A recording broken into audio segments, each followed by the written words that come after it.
if we look to the answer as to why for so many years we achieved so much, prospered as no other people on earth, it was because here in this land we unleashed the energy and individual genius of man to a greater extent than has ever been done before. Freedom and the dignity of the individual have been more available and assured here than in any other place on earth. The price for this freedom at times has been high, but we have never been unwilling to pay that price. Those who say that we're in a time when there are no heroes, they just don't know where to look. The sloping hills of Arlington National Cemetery, with its row upon row of simple white markers bearing crosses or stars of David, they add up to only a tiny fraction of the price that has been paid for our freedom.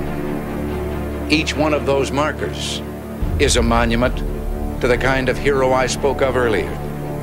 Their lives ended in places called Belleau Wood, the Argonne, Omaha Beach, Salerno, and halfway around the world on Guadalcanal, Tarawa, Pork Chop Hill, the Chosin Reservoir, and in 100 rice paddies and jungles of a place called Vietnam.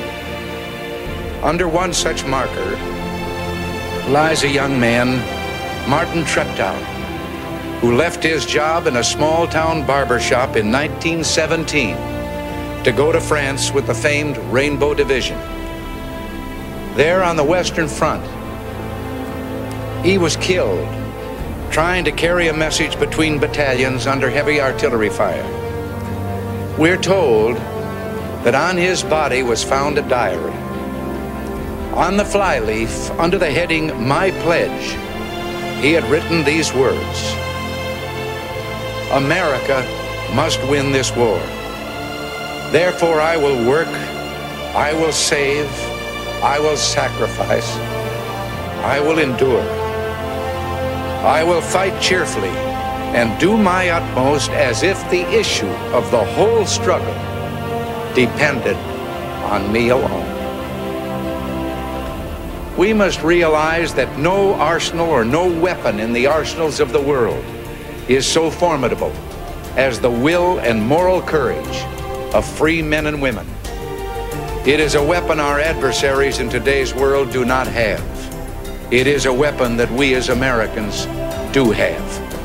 Let that be understood by those who practice terrorism and prey upon their neighbors.